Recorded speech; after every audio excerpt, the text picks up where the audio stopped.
Hello friends, आपका स्वागत है हमारे YouTube channel ready steady and go पर। आज मैं आपके लिए लेकर आई हूँ BA honours political science third semester students के लिए और बीए प्रोग्राम फिफ्थ सेमेस्टर दोनों के लिए वीडियो रहेगी। जैसे कि मैं आपको पढ़ा रही थी आपके कानून और आपके अधिकार, योर लॉज योर राइट के अंतर्गत जो है यूनिट जो है मैंने आपको 1, 2, 3 जो है कंप्लीट करवा चुकी हूँ और यूनिट 4 भी पूरी कंप्लीट हो चुकी है और यूनिट 5 में जो है पार्ट 1 मैंने आपको करवा दिया है वनवासियों। अगर आपने इन वीडियोस को नहीं देखा है, आप डिस्क्रिप्शन बॉक्स में जाकर सारी वीडियोस देख सकते हैं, चैप्टर आपको समझ में आ जाएंगे।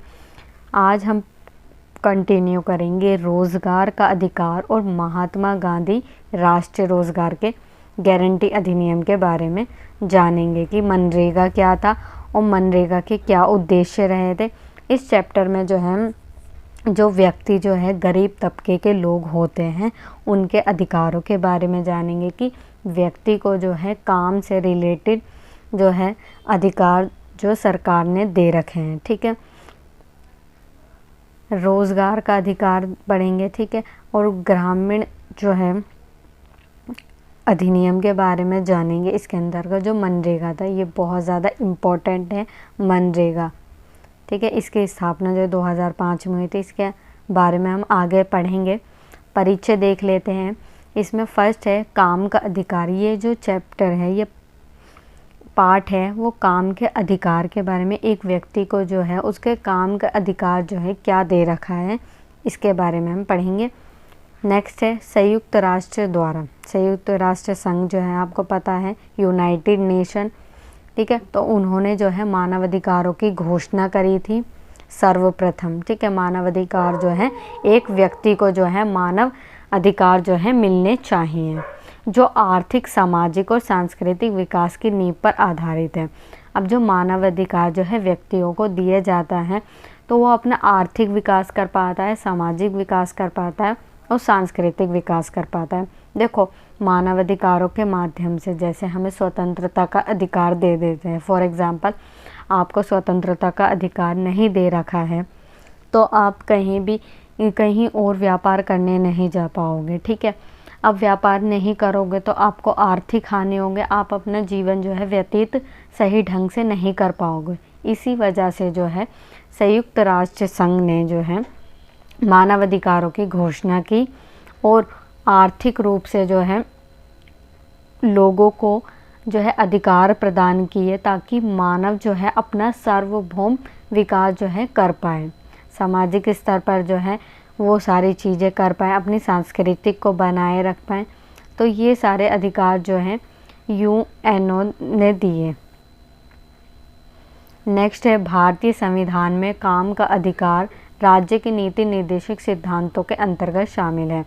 जो भारत में जो है काम से रिलेटेड जो अधिकार एक व्यक्ति को दिए हैं वो राज्य के नीति निर्देशक सिद्धांतों के अंतर्गत शामिल है। ठीक है, देखो राज्य के नीति निर्देशक तत्व कौन से होते हैं? जो समाज के हित के लिए बात करते हैं और समाज के हित के लिए जो कार्य करते हैं। तो ये एक संगठन है। ठीक है, एक नीति है जो समाज के ये काम करता है, राज्य के नीति निर्देशक तत्व। तो राज्य के नीति निर्देशक तत्व में ही काम के अधिकार को जो है शामिल किया गया है। आगे देखते हैं। नेक्स्ट है नागरिकों को आजीविका के पर्याप्त साधनों का अधिकार देना अधिकार होना चाहिए। ठीक है, अब देखो नागरिक जो हैं जीवन जीने के लिए उन्हें संसाधनों की आवश्यकता पड़ती है। संसाधन कोई से भी हो सकते हैं जो व्यक्ति मनुष्य यूज़ करता है। ठीक है, जैसे मकान हो गया, क्या खाने पीने की चीज़ें हो गई। एक व्यक्ति को क्या ज़रूरत होता है? रोटी, कपड़ा, मकान की ज़रूरत होती है। ठीक है, तो वो जो है नागरिकों को मिलना चाहिए तथा यह भी सुनिश्चित करता है कि महिला तथा पुरुषों को समान कार्य के लिए समान वेतन मिलना चाहिए। अब ये जो अधिनियम बनाए गए इसके अंतर्गत यह भी कहा गया कि जो महिलाएं हैं और पुरुष हैं उनको समान वेतन मिलना चाहिए। पहले क्या हुआ करता था, जो महिलाएं काम करती थी उन्हें पुरुषों के मुकाबले जो है कम वेतन दिया जाता था। तो इसी वजह से जो है ये अधिनियम लाया गया। ताकि महिलाओं का जो है शोषण नहीं किया जा सके। नेक्स्ट है 1990 के विकास की गति तो बढ़ी। अब देखो 1990 के दशक में जो है हमारा जो देश था भारत, ठीक है, भारत जो था उसकी जो आर्थिक स्थिति थी वो बहुत ज़्यादा ख़राब हो चुकी थी भारत की, ठीक है। और हमारे पास जो था पैसे बिल्कुल नहीं थे, विदेशी मुद्रा का जो भंडार है भारत में बिल्कुल ख़त्म हो चुका था। तो फिर हमने एलपीजी को अपनाया, ठीक है। एलपीजी आप सभी को पता होगा, लिबरलाइजेशन, प्राइवेटाइजेशन और ग्लोबलाइजेशन को अपनाया। फिर इसी के कारण जो है हमारी विकास गति जो है ठीक हुई, परंतु समाज के सभी वर्गों को लाभ नहीं मिला। 1990 के दशक में जो है एलपीजी तो लेकर आए, ठीक है, समाज के लिए काम भी किया उसने, परंतु सभी को जो है एलपीजी का लाभ नहीं हुआ, ठीक है। एलपीजी का लाभ जो है सभी वर्गों को नहीं हुआ और इसमें कुछ ही लोग जो है अमीर हो गए और अमीर और गरीब के जो बीच की खाई है वो बढ़ती फिर चली गई। नेक्स्ट है भारत की कुल आबादी का 6.5% लोग अत्यधिक गरीबी की स्थिति में जीवन व्यतीत कर रहे हैं। अब भारत की जो कुल आबादी है 6.5% लोग जो हैं गरीबी रेखा के नीचे आते हैं। वो अपने अब जो चीज़ें होती है हमारी जो डेली वेज की नीड होती है वो पूरा नहीं कर पाते हैं, तो उसे गरीबी रेखा के नीचे कहा जाता है, ठीक है। जो 2 वक्त की रोटी भी नहीं खा पाते हैं तो उन्हें जो है गरीबी रेखा के नीचे कहा जाता है। ये जो अधिनियम बनाया था राष्ट्रीय ग्रामीण रोजगार अधिनियम, ये ज़्यादातर जो है अनुसूचित जाति और अनुसूचित जनजाति के लोग ग्रामीण गरीबों में सबसे अधिक है। अब देखो अनुसूचित जाति और एसटी और एससी लोगों के लिए जो है ये अधिनियम बनाया गया था, क्योंकि ये जो है ग्रामीण इलाकों में रहते थे और इनके लिए रोज़गार जो था बिल्कुल नहीं था, ठीक है। इन्हीं को रोज़गार देने के लिए सरकार ने मनरेगा की स्थापना की ताकि ये लोग भी अपना पेट भर सके, अपना जीवन यापन जो है कर सके, ठीक है। तो इसी वजह से जो है सरकार ने ऐसी कई सारी नीतियाँ और कार्यक्रम बनाए। प्रमुख रोजगार नीतियाँ तथा कार्यक्रम, सरकार ने वैसे तो बहुत सारे कार्यक्रम बनाए परंतु ये असफल रहे, ठीक है। गरीब को जो है गरीबी रेखा वाले जो व्यक्ति थे उनको कम नहीं कर सके, इसी वजह से जो है मनरेगा की स्थापना करी। पहले जो कार्यक्रम स्टार्ट किए थे वो थे, पहला राष्ट्रीय ग्रामीण रोजगार कार्यक्रम 1980 से 89 तक चला था। दूसरा है ग्रामीण भूमिहीन रोजगार गारंटी कार्यक्रम 1983 से 1989 तक हुआ ये।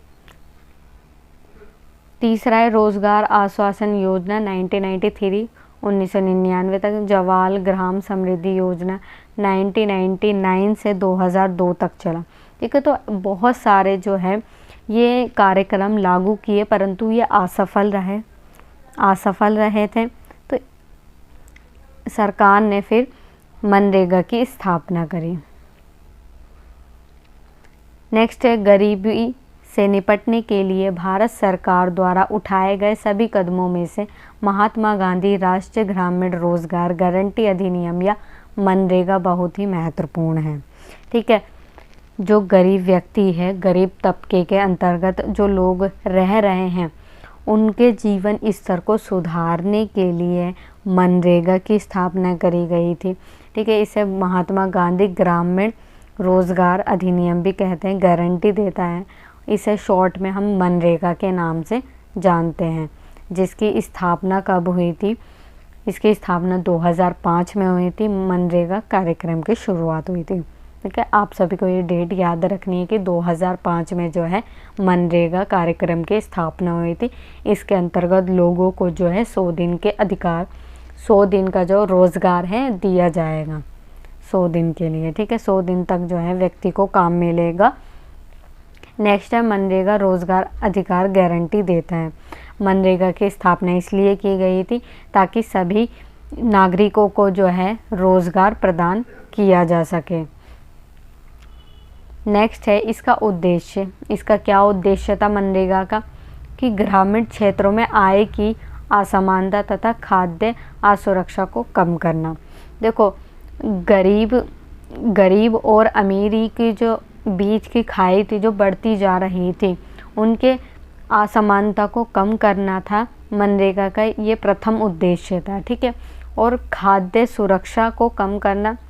खाद्य सुरक्षा, जो पहले जो था भारत जो था आत्मनिर्भर नहीं था खाद्य के मामले में, खाने पीने की चीज़ें जो हैं यहाँ पर नहीं हो पाती थी, तो उसको सुरक्षित करने के लिए भी मनरेगा में ये कार्यक्रम चलाए थे। इसके अंतर्गत व्यक्ति को 100 दिनों का काम और वेतन रोजगार की गारंटी देता है। ये जो मनरेगा अधिनियम है, मनरेगा अधिनियम क्यों बनाया गया था? जो व्यक्ति को जो है 100 दिनों का अधिक काम देता है ये, और उनके लिए वेतन देता है। 100 दिन तक जो है एक व्यक्ति को ग्रामीण क्षेत्र में जो रह रहा है उसे काम का अधिकार जो है होता है। नेक्स्ट है प्राथमिक उद्देश्य, गरीबी को सतत बनाने वाले विभिन्न कारणों का समाधान खोजते हुए संसाधन प्रबंधन को सुदृढ़ करना है। देखो, प्राथमिक उद्देश्य क्या था इस मनरेगा का, कि जो सतत विकास है, हमारा जो विकास जो है वो सतत विकास हो, जहाँ पर हम तो यूज़ कर पाएँ जो संसाधन है हमारे, हम वर्तमान समय में तो यूज़ कर रहे हैं, परंतु आने वाले जो समय की जो आने वाले लोग हैं उनके लिए भी जो है व्यवस्था कर सके, वो भी हमारे संसाधनों का यूटिलाइज कर सके, तो वो सतत विकास कहलाता है। तो मनरेगा में इसकी भी बात कही। जैसे मृदा अपरदन, जैसे मृदा अपरदन हो रहा है, सूखा पड़ जाता है और वनों की कटाई, यह बदले में सतत विकास को बढ़ावा देने में मदद करता है। ठीक है। मृदा अपरदन हो रही है बहुत ज़्यादा, जब जनसंख्या बहुत ज़्यादा हमारे देश की बढ़ती जा रही है। मृदा अपरदन का मतलब है मिट्टी की जब कटाई होती है और जब सूखा पड़ जाता है तब जो है, और जब कृषि नहीं हो पाती, ठीक है, जब मृदा का जो है कटाई होने लग जाती है, सूखा पड़ जाता है, खेती जो है पूरी सूखी हो जाती है, वनों की कटाई हो जाती है उस समय, तो कृषि से संबंधित जो हम कार्य जो है नहीं कर पाते, जो किसान है वो खेती नहीं कर पाते, फिर उस समय जो है वो बेरोज़गार हो जाते हैं। तो सरकार ने ये सोच समझ कर जो है ये अधिनियम बनाया कि जो व्यक्ति जो है खेती कर रहा है, ठीक है, अब वो बेरोज़गार हो जाएगा तो उसके बदले में वो काम जो है कर सकता है। नेक्स्ट है रोज़गार का अधिकार जो है सभी को दे रखा है। रोज़गार का अधिकार, काम और मनरेगा के बारे में जानेंगे। नेक्स्ट है 1991 में नरसिम्हा राव की सरकार ने ग्रामीण क्षेत्रों में रोज़गार सृजन के लिए रोज़गार आश्वासन योजना नाम की एक अस्थायी योजना शुरू की। ठीक है। इसके अंतर्गत जो 1991 में जो है नरसिम्हा राव की सरकार थी उस समय, तो उस समय जो है ग्रामीण क्षेत्रों के लोगों के लिए रोज़गार आश्वासन के लिए योजना बनाई गई थी। और इसका उद्देश्य क्या था? इसका उद्देश्य जो था,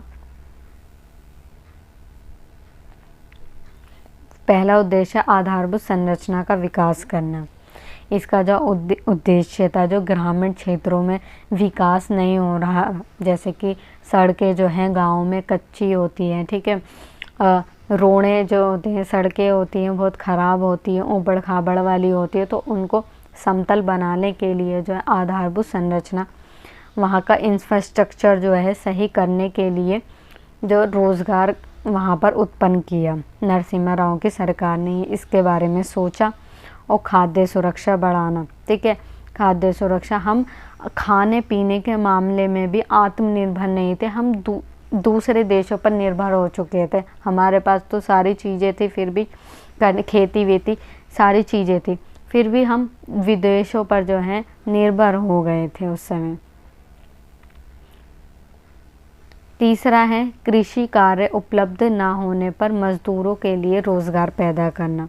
देखो, जब जो होता है खेती हो जाती है, अब फसल बो दिया, ठीक है, उस समय जो है व्यक्ति फिर बेरोज़गार हो जाता है, ठीक है, तो मौसमी बेरोज़गारी पैदा हो जाती है, तो उसे करने के लिए जो है रोज़गार पैदा किए सरकार ने, ताकि जो किसान हैं वो भूखे ना मर सके, ठीक है। तो गरीबों के लिए इसके अंतर्गत ये सारी चीज़ें सोची गई थी। 2000 दशक के बाद इसका नाम महात्मा गांधी राष्ट्रीय ग्रामीण रोज़गार गारंटी अधिनियम या मनरेगा के कहा गया, ठीक है। तो जो था ये 2000 के बाद, पहले तो जो NREGA मतलब इसका इतना ही नाम था पहले, फिर इसमें मनरेगा महात्मा गांधी भी जो है जोड़ दिया गया था इसमें। तो महात्मा गांधी के बारे के नाम पर जो है ये अधिनियम की शुरुआत की गई थी। नेक्स्ट है काम के बदले अनाज दिया। अब जब व्यक्ति जो है काम कर रहा है तो उसके बदले अनाज भी दिया जाएगा, इसके अंतर्गत ये भी प्रावधान दिया गया। नेक्स्ट है मनरेगा 2005 में शुरुआत तथा भारत श्रम कानून बनाया गया। 2005 में यूपीए सरकार के दौरान PM डॉक्टर मनमोहन सिंह के नेतृत्व में पारित किया। 2005 में जो अधिनियम बनाया था ये ग्रामीण रोजगार अधिनियम, तो यूपीए सरकार थी उस समय। कौन सी सरकार थी? यूपीए की जो सरकार थी उस समय वो चल रही थी, जो कांग्रेस की सरकार थी। तो उसका नेतृत्व कौन कर रहे थे? डॉक्टर मनमोहन सिंह कर रहे थे। इसका उद्देश्य देख लेते हैं। उद्देश्य क्या है? पहला उद्देश्य है ग्रामीण लोगों को काम का अधिकार की गारंटी देना। जो मनरेगा की जब स्थापना की गई थी तो इसका प्रमुख उद्देश्य था सभी को रोजगार उपलब्ध कराना और उसकी गारंटी देना। दूसरा पॉइंट है भारत के संविधान के भाग 4 में निर्देशित राज्य के नीति निर्देशक सिद्धांत, सॉरी यहाँ पे दिख नहीं रहा, सिद्धांतों के अनुच्छेद 41 का पालन करना है। जो राज्य के नीति निर्देशक तत्व में जो है रोजगार के अधिनियम की बात की गई थी। तीसरा पॉइंट है अनुच्छेद 16 के अंतर्गत सभी नागरिकों को काम करने का अधिकार प्राप्त है। अनुच्छेद 16 जो है उसमें बताया गया है संविधान के अंतर्गत यह प्रावधान है कि सभी व्यक्तियों को जो है रोजगार प्राप्त करने का पूर्ण अधिकार जो है प्राप्त है।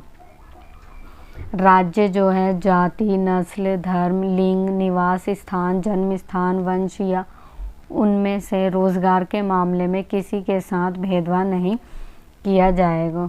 राज्य सरकार जो है इसके अंतर्गत किसी भी व्यक्ति के साथ भेदभाव आदि जो है नहीं कर सकती।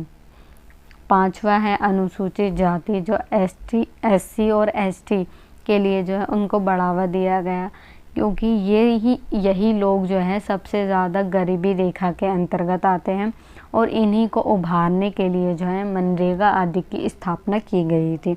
उनको शोषण और भेदभाव से बचाया, ठीक है। ये जो है नीची जाति के समझे जाते थे ये लोग, और इनका बहुत ज़्यादा शोषण हुआ और इनके साथ भेदभाव हुआ करता था, ठीक है। तो उनको कम करने के लिए मनरेगा आदि की स्थापना की गई और उनका आर्थिक उत्थान हो सके, तो ये जो है प्रावधान इसके अंतर्गत कहा गया। छठा है मनरेगा ने श्रमिकों को कई अधिकार दिए। मनरेगा ने जो है श्रमिक जो काम करने वाले व्यक्ति हैं उनको अधिकार दिए कई सारे। सातवां है न्यूनतम मजदूरी का आश्वासन दिया कि न्यूनतम मजदूरी जो है तुम्हें मिलेगी 100 दिन के काम में जो है तुम्हें न्यूनतम मजदूरी दी जाएगी। न्यूनतम मजदूरी जो अपना पालन पोषण जो है कर सके उतनी वेतन जो है उनको मिलेगा ही मिलेगा, ठीक है। मनरेगा है जो हमारा टॉपिक, अब मनरेगा के बारे में जानेंगे। फर्स्ट पॉइंट है इसमें, मनरेगा दुनिया की सबसे बड़ी ग्रामीण रोजगार योजना का गठन करता है। मनरेगा जो है सबसे बड़ा जो है कार्यक्रम है, ये योजना है, सबसे पूरे विश्व में सबसे बड़ी मानी गई मनरेगा। नेक्स्ट है ग्रामीण परिवारों को रोजगार के अवसर प्रदान करने के अलावा ग्रामीण लोगों को रोजगार तो दिया ही इसने, मनरेगा नागरिक सहभागिता में वृद्धि, इसमें बहुत ज़्यादा से ज़्यादा लोग जो है भागीदारी करें, इसमें ज़्यादा से ज़्यादा लोग जो है रोज़गार को प्राप्त करें, ये उद्देश्य जो है सरकार ने रखा था। वित्तीय समावेशन तथा स्वतंत्रता के द्वारा महिला सशक्तिकरण को अभिप्रेरित करने और ग्रामीण परिदृश्य को बेहतर बनाने का लक्ष्य रखता है। ठीक है, जो ग्रामीण महिलाएं जो हैं वो सशक्त नहीं हैं, अपने अधिकारों के बारे में नहीं जानती, ठीक है, और जब वो काम करती हैं तो उनको उतना वेतन नहीं दिया जाता। तो इसके अंतर्गत महिलाओं के सशक्तिकरण की भी बात की गई कि महिलाओं को भी ये अधिकार प्राप्त है कि उन्हें भी पुरुषों के समान ही वेतन मिलना चाहिए। तो ये प्रावधान जो है मनरेगा के अंतर्गत बताएं। मनरेगा के उद्देश्य देखते हैं हम, क्या है मनरेगा के उद्देश्य। नेक्स्ट है अधिकार आधारित कानून की प्रक्रियाओं के माध्यम से ग्रामीण गरीबों को सशक्त बनाना। जो ग्रामीण लोग हैं, ग्रामीण तबके के जो है गरीबी रेखा से नीचे हैं, उनको उभारने के लिए जो है रोज़गार मुहैया कराना जो है सरकार का कर्तव्य बन गया और उनको सशक्त बनाने का काम किया। नेक्स्ट है व्यापार करने के लिए नए तरीके सृजित करना। व्यापार जरूरी नहीं है कि इसी के अंतर्गत करेंगे 100 दिन के अंतर्गत, कई और भी विकल्प जो है नागरिकों को दिए गए सरकार ने। और आधिकारिक लोकतंत्र और पारदर्शिता के सिद्धांतों के आधार पर शासन सुधार के एक आदर्श के रूप में कार्य करना। ठीक है, तो ये जो है जो मनरेगा कार्यक्रम बनाया गया था, इसके अंतर्गत लोकतंत्र भी मजबूत हुआ। मजबूत कैसे हुआ? क्योंकि लोगों ने इसके अंतर्गत बढ़ चढ़कर भाग लिया, भागीदारी अपनी की और ज़्यादातर लोग जो है इसमें जुड़े भी, जिससे जनता और सरकार का सीधा संबंध हुआ, सीधे ये दोनों एक दूसरे से बातचीत करें। तीसरा है इसमें, जब अन्य रोजगार विकल्प या तो दुर्लभ या पर्याप्त हो, उस समय समाज के कमज़ोर समूहों के लिए एक पूरक रोजगार स्रोत प्रदान करके एक सामाजिक सुरक्षा समूह के रूप में कार्य करना है। ठीक है, अगर रोज़गार जो है मिल पाना दुर्लभ हो जाता है या रोज़गार में कमी हो जाती है, जब सरकार नहीं दे पाती, तो उसके अलावा भी कई सारे ऐसे सामाजिक सुरक्षा के लिए जो है कई संगठन बनाएं, ताकि जो अन्य लोग हैं वो भी अपने रोज़गार प्राप्त कर सके और अपना जीवन यापन जो है कर सके। ऐसे कई सारे सरकार ने जो है फिर संगठन बनाए, कई सारी कंपनियां खोली। नेक्स्ट है सतत विकास के लिए कृषि अर्थव्यवस्था के विकास इंजन के रूप में कार्य करना। ठीक है, जो मनरेगा है, मनरेगा का उद्देश्य क्या था कि सतत विकास हो हमारी जो अर्थव्यवस्था है, कृषि अर्थव्यवस्था, उसका विकास हो सके, हम आत्मनिर्भर बन सके। ठीक है, खाने के ऊपर गरीबों के कारणों का समाधान निकालने वाले कार्य जैसे सूखा, वनों की कटाई और मृदा अपरदन पर आधारित रोजगार का प्रावधान करके अधिनियम का उद्देश्य ग्रामीण क्षेत्रों में स्थायी संपत्ति बनाना और ग्रामीण आजीविका को प्राकृतिक संसाधन आधार को मजबूत करना है। तो इसके अंतर्गत बहुत सारी बातें की गई कि जो मृदा अपरदन हो रहा है उसको रोकने के लिए बात की गई थी। ठीक है, और वनों की जो कटाई हो रही है उसके रोकने के ऊपर भी जो है इसके अंतर्गत चर्चा की गई। नेक्स्ट है, अगर इसे प्रभावी ढंग से लागू किया जाता है तो मनरेगा गरीबों को बदलने की क्षमता रखता है। इसके अंतर्गत यह भी कहा गया कि जो मनरेगा है, लोगों को इससे बहुत ज़्यादा फ़ायदा तो हुआ, अगर ये ऐसा ही ठीक तरह से जो है काम करता रहे तो ये गरीबों की जो ज़िंदगी है उसको बदल सकता है मनरेगा के माध्यम से। नेक्स्ट है, इस प्रकार मनरेगा समावेशी विकास की स्थितियाँ निर्मित करता है, जो मजदूरी, वेतन, सुरक्षा के प्रावधान से लेकर लोकतंत्र की परिवर्तनकारी सशक्तिकरण प्रक्रिया के लिए ग्रामीण अर्थव्यवस्था को पुनर्जीवित करता है। ठीक है, तो जो ग्रामीण अर्थव्यवस्था के लिए जो है अच्छा रहता है और लोकतंत्र को इससे क्या हुआ, मजबूती जो है प्राप्त हुई मनरेगा के माध्यम से। नेक्स्ट टॉपिक हमारा मनरेगा की प्रमुख विशेषताएं देख लेते हैं कि जो मनरेगा की क्या क्या विशेषताएं रही थी।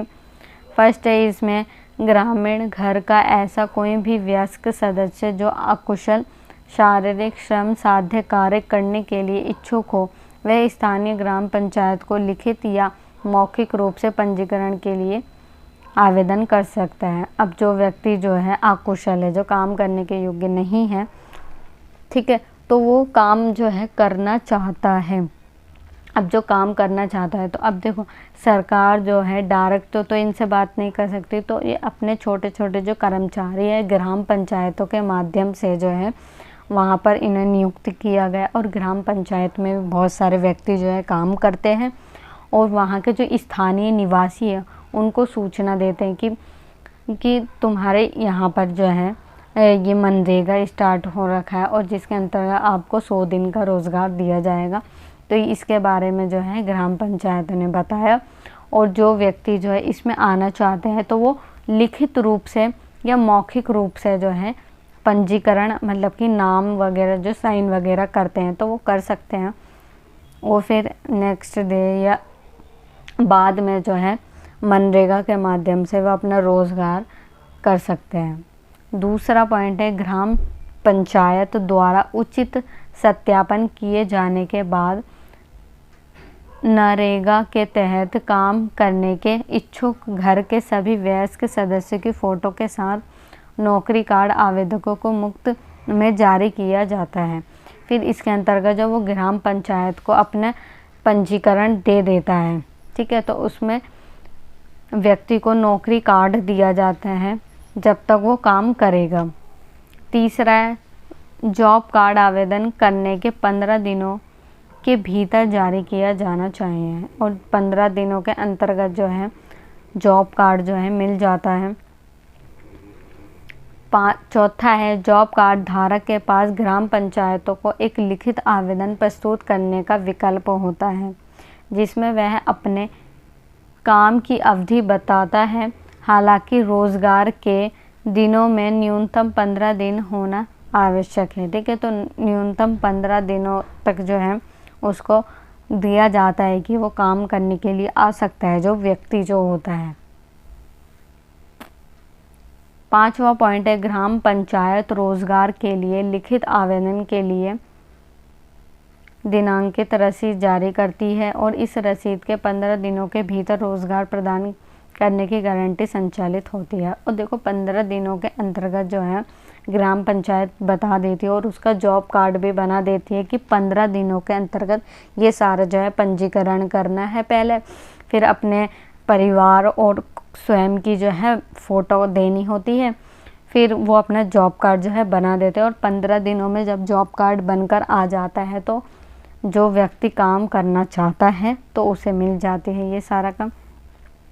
तो उसके माध्यम से जो है उसको फिर रोज़गार जो है प्राप्त हो जाता है। छठा है इसमें काम के लिए आवेदन के 15 दिनों के भीतर 15 दिनों के अंदर ही फिर रोज़गार दिया जाना चाहिए।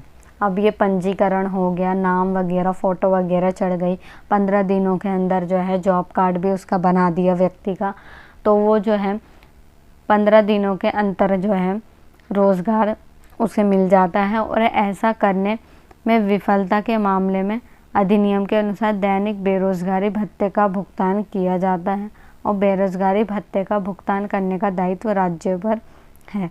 अगर जो 15 दिनों के अंदर जो है उस व्यक्ति को रोज़गार नहीं दिया जाता है तो वो बेरोज़गारी भत्ता भी देगी सरकार। ठीक है, अगर मान लो कि आपको जो है 15 दिनों में बोल दिया कि आपको रोज़गार मिल जाएगा, परंतु सरकार जो है उस पर रोज़गार नहीं दे पा रही है, तो तो उसे बेरोज़गारी भत्ता दिया जाएगा, राज्य सरकार उसे देगी। आई होप ये आपको समझ में आया होगा। 7वां पॉइंट है, आमतौर पर काम गांव के 5 किलोमीटर के दायरे में प्रदान किया जाना चाहिए। इसमें मनरेगा में ये बताया गया है कि 5 किलोमीटर तक जो है व्यक्ति को काम के दायरे में दिया जाना चाहिए। हालांकि यदि कार्य 5 किलोमीटर से दूर प्रदान किया जाता है, अब मान लो कि तुम्हें 5 किलोमीटर के से ज़्यादा दूर जाना प्रदान किया जाता है, तो अतिरिक्त परिवहन और रहने के लिए खर्चा का पूरा करने के लिए 10% अतिरिक्त मजदूरी का भुगतान किया जाता है। अब मान लो कि सरकार ने तो बोला कि 5 किलोमीटर तक ही जो रोज़गार देंगे हम, ठीक है, हर गांव में 5 किलोमीटर तक ही तुम्हें जाना होगा जॉब वगैरह करने के लिए, जो भी हम रोज़गार देंगे। परंतु 5 किलोमीटर से ज़्यादा दूर भी तो वो काम दे सकते हैं, तो सरकार ने यह भी बोला कि उसके आने जाने का जो खर्चा है वो भी राज्य सरकार ही देगी। तो इसके अंतर्गत ये भी प्रावधान जो है किया गया। 8वां पॉइंट है, पुरुषों और महिला दोनों के लिए मजदूरी की राशि समान है। ठीक है, अगर महिला काम करे या पुरुष काम करे, दोनों को ही मजदूरी जो है समान मिलेगी। इसके अतिरिक्त, इसके अलावा भी राज्य के खेतिहर मजदूरों के लिए मजदूरी राशि का भुगतान तब तक न्यूनतम मजदूरी अधिनियम 1948 के अनुसार किया जाता है जब तक कि केंद्र मजदूरी दर को अधिसूचित नहीं करता। यह मजदूरी दर 60 रुपये प्रति दिन से कम नहीं होनी चाहिए। न्यूनतम मजदूरी अधिनियम जो मैंने आपको पढ़ाया था कि 1948 में जो इसकी स्थापना की गई थी, इसमें जो है खेती करने वाले व्यक्ति को 60 रुपये जो है प्रतिदिन जो है मिलेंगे। 9वां पॉइंट है, मजदूरी राशि का भुगतान दैनिक दर पीस रेट के अनुसार किया जाता है। जो मजदूरी राशि या भुगतान मिलता है तो वो पीस रेट के अनुसार मिलता है और मजदूरी का वितरण साप्ताहिक आधार पर किया जाना चाहिए। और जो मजदूरों को जो मजदूरी दी जाती है सरकार के द्वारा, वो साप्ताहिक मतलब वीक के अनुसार जो है मिलेगी और यह किसी भी मामले में एक पखवाड़े से अधिक नहीं होना चाहिए। 10वां पॉइंट है, पंचायत राज संस्थान PRI मनरेगा की योजना और क्रियान्वयन में महत्वपूर्ण भूमिका निभाते हैं। और जो पंचायती राज जो संस्थान है, इसी के अंतर्गत जो है मनरेगा इन्हीं के अंडर में जो है काम करती है। 11वां पॉइंट है, योजना के तहत पंजीकृत और आवेदित काम करने वाले लाभार्थियों में से कम से कम 1/3 महिलाएं होनी चाहिए। अब जो महिलाएं जो पंजीकृत करती हैं, ठीक है, इसमें लाभार्थी जो है ज़रूरी नहीं है कि इस योजना में केवल पुरुषों को ही रोज़गार दिया जाएगा, इसमें महिलाओं को भी 1/3 सीटों में जो है आरक्षित दिया गया। नेक्स्ट है, हर जिले की परियोजनाओं तथा जिन कार्यों के लिए रोज़गार प्रदान करना है और एक सेल्फ तैयार करना होगा और उन्हें अनुमत कार्य की सूची से चुनना होगा। तो इस तरह से जो है ये मनरेगा का प्रोसेस होता है कि किस तरह से जो है एक व्यक्ति को जो है मनरेगा के अंतर्गत रोज़गार जो है प्राप्त होगा।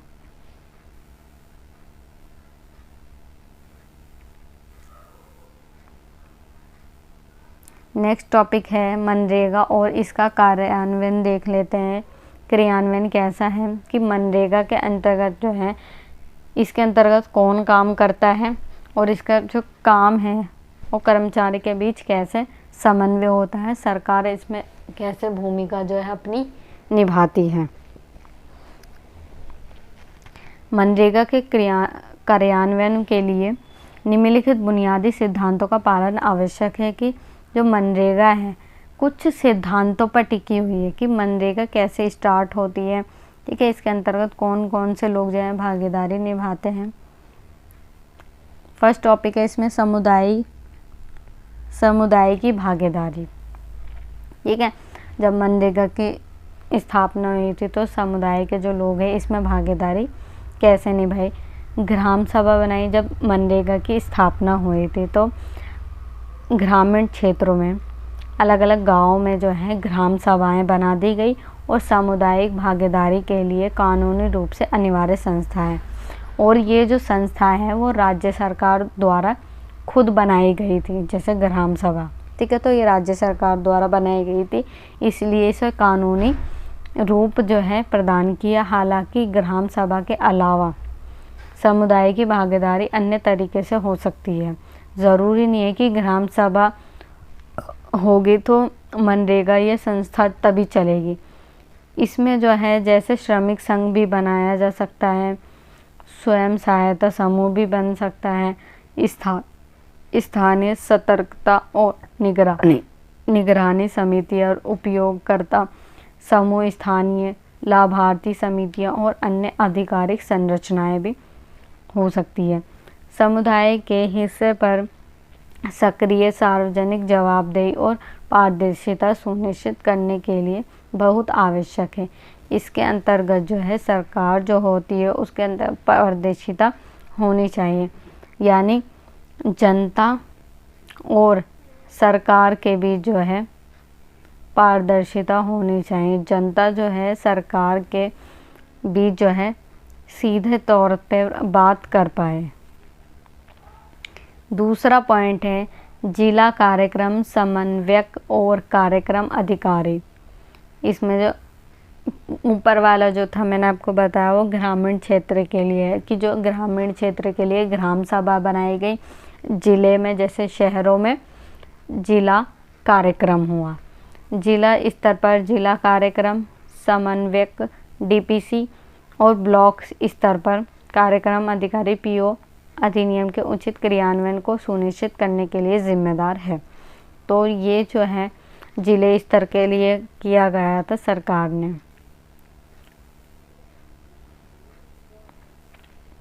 तीसरा पॉइंट है सहयोगात्मक भागीदारी और सार्वजनिक जवाबदेही।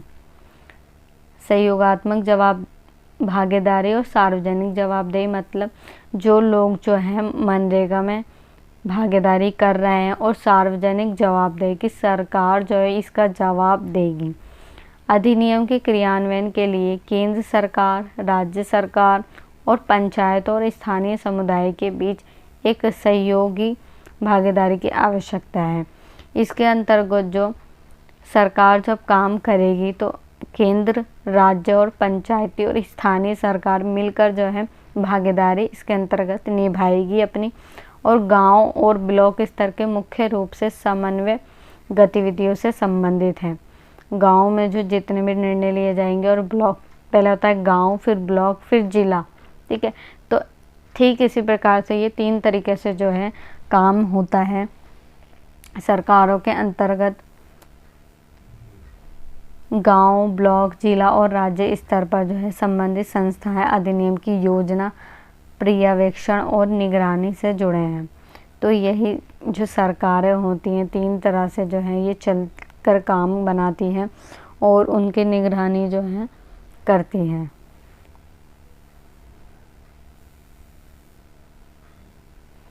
फोर्थ पॉइंट है संसाधन सहायता। संसाधन की सहायता देख लेते हैं कि इसके अंतर्गत अधिनियम के बेहतर कार्यान्वयन के लिए केंद्र और राज्य सरकार दोनों से समय पर और पर्याप्त संसाधन समर्थन बहुत आवश्यक है, ठीक है। अगर जो मनरेगा की स्थापना करी, अब मनरेगा में लोगों को जो है सरकार द्वारा ही पैसा दिया जाएगा, तो केंद्र सरकार और राज्य सरकार जो है पैसे से मदद इसमें करेगी, टाइम टू टाइम अपना पैसा जो है बजट पारित इसके अंतर्गत भी करेगी।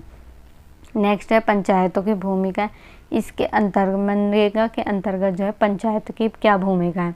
मनरेगा के अनुसार धारा 3(1) पंचायती प्रत्येक स्तर पर अधिनियम की योजना और कार्यान्वयन के लिए प्रमुख संस्था है, ठीक है। तो जो पंचायत है मनरेगा के लिए बहुत ज़्यादा महत्वपूर्ण संस्था है और ऐसे मामले में जहां संविधान का भाग 9 लागू नहीं होता वहां स्थानीय परिषद प्राधिकारी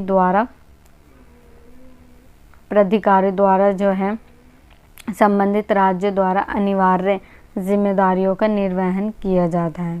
ठीक है, तो पंचायत जो है इसके अंतर्गत काम करेगी। नेक्स्ट है 6 पॉइंट, इसमें एजेंसियों के बीच समन्वय। अब सरकार ने, केंद्र सरकार किस किस राज्य को देखेगी, तो अलग अलग राज्यों में फिर जिले बनाए और जिले के अंदर भी छोटे छोटे ग्राम सभा, फिर ब्लॉक समिति, ये सारी चीज़ें बनाई ताकि मनरेगा जो है गांव गांव तक जो है पूरा फैल जाए। ठीक है, तो एजेंसियों के बीच जो है समन्वय हुआ। जो संस्थाएं सरकार ने बनाई वो मिलजुल कर जो है काम करेंगी, एक दूसरे की बातें जो है सुनेंगी, सुनकर अपना निर्णय लेंगी। तो इस एजेंसियों के बीच समन्वय कहा गया। अधिनियम के प्रभावी कार्यान्वयन के लिए विभिन्न स्तरों पर पंचायतों के उचित समन्वय की आवश्यकता होती है। अब विभिन्न प्रकार के भाई पंचायतों बहुत सारी है, तो उनके बीच जो है सहमति बनाने के लिए जो समन्वय की आवश्यकता होती है। और इसी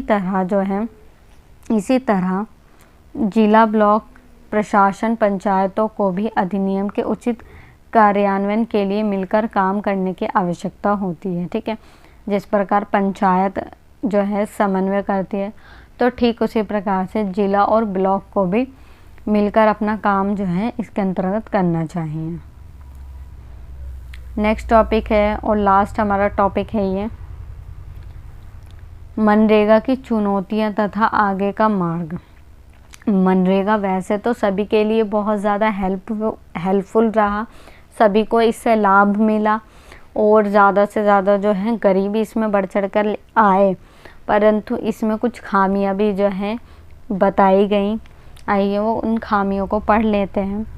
फर्स्ट इसमें 2006 और 2007 में 200 जिलों में लागू मनरेगा में प्रति ग्रामीण औसतन 17 दिनों के लिए रोजगार की उपलब्धता पाई गई।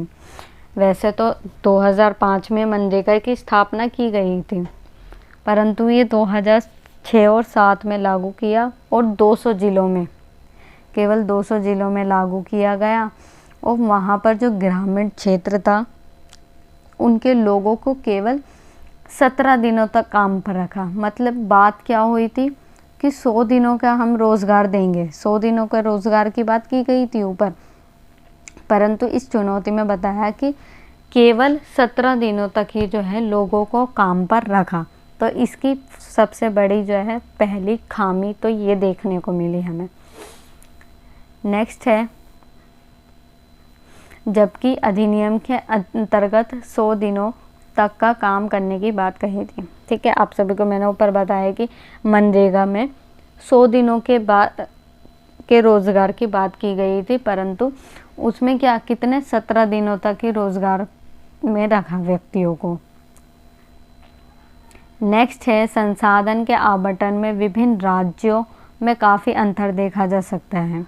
जो संसाधन है वहाँ पर आवंटन काफ़ी अंतर देखा गया। कैसे, अब मान लो जब केंद्र की सरकार होती है, ठीक है, केंद्र की, अब मान लो मोदी जी हैं, ठीक है, अब राज्य में जैसे दिल्ली में कौन सी सरकार है, केजरीवाल की सरकार है, झाड़ू वाले की, ठीक है, तो उसमें जो है आपको दोनों में मतभेद देखने को मिलता होगा। ठीक है, अब वो जो है राज्य सरकार जो है, केंद्र सरकार को किसकी है, मोदी जी की। अब मोदी जी की सरकार जो है दिल्ली में तो है नहीं, दिल्ली में है नहीं, ठीक है, अब दिल्ली में जब उसकी सरकार नहीं है बीजेपी की, तो वो केजरीवाल को उतना फंड प्रोवाइड नहीं करेगा। ठीक है, जहाँ पर केंद्र की सरकार होगी, मान लो बीजेपी की जहाँ पर सरकार होगी, मध्य प्रदेश में बीजेपी की सरकार है, ठीक है, तो वो वहीं पर अपना फंड जो है वो ज़्यादा प्रोवाइड करेगी, पैसा वहीं पर ज़्यादा देगी।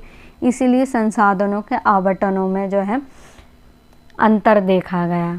जहाँ पर जिसकी सरकार बनी हुई होगी उससे ज़्यादा जो है फंड दिया गया और जिनकी सरकार नहीं थी उनको कम दिया गया। ठीक है, नेक्स्ट है बजट का अधिकांश भाग मजदूरी पर खर्च करना एक आदर्श कदम हो सकता है। बजट जो है अधिकांश इसमें खर्च किया, लेकिन इसका मतलब यह भी हो सकता है, ज़रूरी थोड़ी नहीं है कि इस अधिनियम में जो है हाँ सबको रोज़गार दिया, बजट में भी रखा गया लोगों को, परंतु ज़रूरी थोड़ी ना है कि लोगों को सभी को फ़ायदा हुआ, कुछ को नहीं भी हुआ होगा। राज्य जो है बुनियादी ढांचा परियोजनाओं और नौकरियों की गुणवत्ता में सुधार के लिए पूंजी निवेश नहीं कर रहे हैं। ऐसा भी तो हो सकता है कि जो राज्य सरकार होती है वो अपने निजी स्वार्थ के लिए जो है इन परियोजनाओं में जो है जो कार्यक्रम हैं बनाए सरकार ने उसमें पैसे नहीं दे सकती, ऐसा भी तो हो सकता है। तो ये जो है बताया गया, इसकी खामियां हैं ये। दूसरा है ग्रामीण नागरिकों को मनरेगा के बारे में जागरूकता का अभाव रहा है। ठीक है, तो इसके अंतर्गत जो है ग्रामीण लोग थे जितने में, अब जो लोग पढ़े लिखे नहीं थे और उस टाइम पे टीवी चैनल भी इतने ज़्यादा नहीं हुआ करते थे। ठीक है, अब जो लोग जो हैं टीवी चैनल तो थे परंतु उसमें जो है लोगों को जागरूक नहीं बताया कि कौन सा जो है मनरेगा क्या है, इसके अंतर्गत कौन क्या क्या प्रोसेस लगेंगे। ठीक है, जैसे पंजीकरण हुआ और फिर फ़ोटो वगैरह देना है, तो लोगों को इतने बारे में जो है लोग इसके अंतर्गत जो है जागरूक नहीं थे और उनको जो है रोज़गार से अभाव मिला। ठीक है, अभाव देखने को मिला यहाँ पर। नेक्स्ट है गरीबों के घरों द्वारा भागीदारी की संभावना कम होना। ठीक है, जो गरीब लोग हैं उन्हें तो कुछ पता ही नहीं था और उनकी भागीदारी भी इसमें कम देखने को मिली। नेक्स्ट है मनरेगा कार्यक्रम जो है गरीब लोगों के लिए लागू किया गया था। देखो मनरेगा जो काम था वो गरीबों के लिए लेकर आई थी सरकार, परंतु इसका उपयोग अच्छी स्थिति में रहने वाले व्यक्तियों ने इसका लाभ उठाया। फॉर एग्ज़ाम्पल जो है मान लो जो आपके गांव में जो है एक गरीब व्यक्ति है, उसको जो है इस मनरेगा के बारे में नहीं पता चला। ठीक है, उनको जानकारी नहीं मिली और जो पहले से ही ऑलरेडी अमीर थे या ठीक ठाक रहने वाले व्यक्ति, तो उन्होंने मनरेगा का जो है कार्यक्रम का खूब ज़्यादा लाभ उठाया है, वही रोज़गार प्राप्त करते हैं और गरीबों को इसके अंतर्गत कुछ भी नहीं मिल पाया। नेक्स्ट है मनरेगा कार्यक्रम में राज्यों में अलग अलग भिन्नता देखने को मिली। ठीक है, मनरेगा में जो है कहीं बढ़ चढ़ कर लोग जो है सामने आए और कहीं बिल्कुल ही नहीं आए, तो ये जो है असमानता देखने को मिली थी। जैसे कि केरल व तमिलनाडु में जो है महिलाओं की भागीदारी 85% से 80% थी। ठीक है, तो महिला इसमें केरल और तमिलनाडु में तो बढ़ चढ़ कर आई, परंतु जब जम्मू कश्मीर और उड़ीसा की बात कहें तो उसमें 6% और 38% जो है उनमें भागीदारी जो है देखने को मिली। नेक्स्ट है मनरेगा के कार्यान्वयन में सबसे अधिक देखी जाने वाली समस्या भ्रष्टाचार। आप सभी को पता है कि जो भारत देश है वहाँ पर बहुत ज़्यादा भ्रष्टाचार होता है और पहले गरीबों के लिए तो काम नहीं किया जाता, वो जो नेता होते हैं वो अपनी जेब जो है पहले ही गर्म कर लेते हैं। ठीक है, तो यहाँ पर भ्रष्टाचार जो है सबसे मेन मुद्दा तो यही है कि भ्रष्टाचार को जब हम ख़त्म करेंगे तभी कुछ देश का जो है भला हो सकता है, तभी मनरेगा और जितने भी जो सरकार है कार्यक्रम बनाती हैं तभी वो सफल हो पाएंगे, नहीं तो नहीं हो पाएंगे, क्योंकि भ्रष्टाचार ऐसा तो बहुत ज़्यादा बढ़ता चला जा रहा है। ठीक है, तो इसको कम करना होगा ताकि मनरेगा जैसे और भी कार्यक्रम जब सरकार बनाती है तो जिससे गरीब लोगों को जो है सीधा फ़ायदा हो, डायरेक्ट फ़ायदा हो, ना कि किसी और लोगों को। ठीक है, जो गरीब है उन्हें ही फ़ायदा हो, जो अमीर है उन्हें ना फ़ायदा हो। तो भ्रष्टाचार को जो है पहले ख़त्म करना होगा, तभी मनरेगा कार्यक्रम जो है और भी जो सरकार ने कार्यक्रम चलाए हैं उनका जो है फ़ायदा हो। ठीक है। तो ये था आपका चैप्टर मनरेगा। आई होप ये आपको वीडियो पसंद आई होगी। इसे ज़्यादा से ज़्यादा शेयर करना, लाइक करना और हमारे चैनल को सब्सक्राइब करना ना भूलें। धन्यवाद।